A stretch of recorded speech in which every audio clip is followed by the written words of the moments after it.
Shalom alaikum. Abela isai ma bangwa chu tuni hi ni somli le ni thum chan mai bol du hintin khafet khaim abela isai ma bangwa chu khafet khaim hi Israel chate ngai lut ding isopi ngai lut ding adu ada ma hi zulam paka ha na hat chu ma chu za thong thu sim tam bita za u chu ain la tuni ai sim sei du awang hi pi thun sei du am tia le mi khat chun juda khat chun ichan han khat ge ichan ham khat ge ya chon set na ne ya hi a chawang mi chung chang thu chu mi ko ma mi dang ko ma na ka sei ding chu phal hi e ti chu hi bang mi ham tia le ama chun pathian pathian om ta poi alwa le pathian umya le kin ka bol nom he ti le ho chu hodin mun ha abo chu hing sei di ta chun mi khat chun mila ala a ka chon si ta chu za hello he la mila ala fan choi le sa pa nia na tu bang ho alwa le bed din ho in asai e thu atan ho cha zui num lo bed din ho in chi ni khwan hong di wa hi tia le ama chon zui num ta lo chun ai lo yang le mi khat chun direct nga tora sai su direct ga hen sa apal ke chun khafet khan ma ho chung chang thu chu pino sei dham tia le thil bol se lu chu mi ko ma na sei son di phal hi e ti chu ama chu hen lang hi yo la na sei ding phal hi e ti chu aje chu dang lo pi chu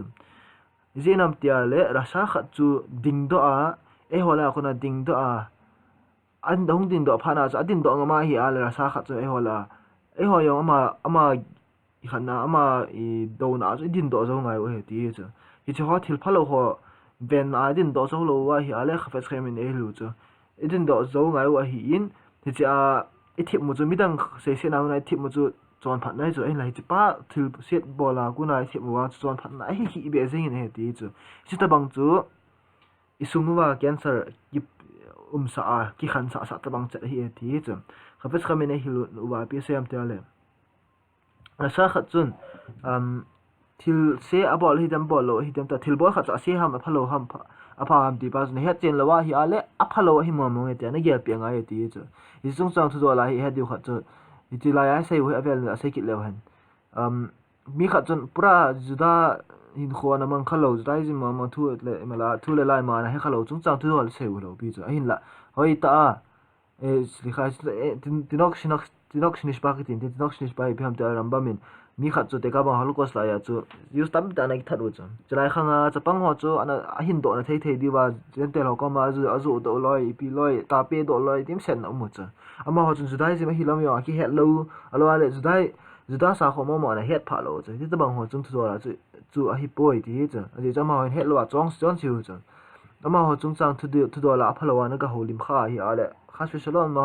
chu mi chon sin ni ta chu ya za ber maim khaim le khabu khafet khaim in ai hil chen wa psm tia le heti za banga mi injot pa chelo pat na pena se mi ti sai dam hen na sa phallo hi hen na sa ta chon se na ga bol jing ke ho chu ama ho chung thu do la na ka sei diu a phalo chu na sei ngai he ti chu je nam trai chu na se ya ku na chu I cha ama chung thu do la phalo se ya ku na chu ama na su nem no mi ro bi chu a hin la ama a ku na mi him nei ven phet na dinga hung hi chu ya chama ama thil bo khil ho akuna mi khat jil do khala tian ki cha na ama akuna ki ban na dinga na sei chu ai wanga na het diu khat chu I het diu khat chu pai mo ta khat chu I si chung do la I pau ting ta leo chung do la mi sei se ding ti ting ta leo hin ilung gelo chu apha hi mo hin nam ti chu het nga sa ngai he ti chu pi sei na hai hi chu pa chu nam mu da mo nga na sei se thi alan sei ding phal kit lo chu I het diu khat chu a hin la nangin ama akuna ki ven do ding lung gela phadinga ni gela na sei dinga hil ko hung phal kin chun thelema pi sim vai hi shalom be khelekh na bang ki ka wa jamna hen lang shalwa be agmona tai chule na leng gamwa na leng khat na leng inwa jamna jing hen ti chu nop na jing hen lema an a khai ve ai iso pi ho chule isipai ho ama ho ding zalin ada berna Salom Bach eho nakika ova chamna a ka holim jing di him lema an beta shemelo kenu Hashem in sung ding zala ipathenu zala avaksha tovlach nanga dinga thilpha jing kana thum pi ding hi ti cha to question khat do de theu ta cha ibidinga ibiding han ta lại đó hi phim tia lại bitinga leng pa chun aphal thil phadinga chu ni ve ja thu ma hi den za chu mu diu chla na le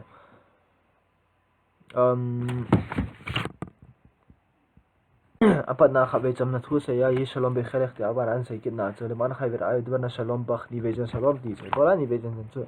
aga sai ngai ham ti e chan ajo khapet khamen te hil vai hi icha kuna hi ipi ikizil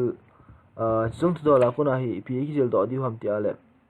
ista chu cham na chu ni ve sai ta chu ni ve sai do zo wa chu chai chai na a avak shot of lakh na nga dinga thil pha ka thum ki de ti a sai ki cha vela hi ipola hi dam ti chan adon bu na hi hil chinuwa Hashem in sung ding zala chu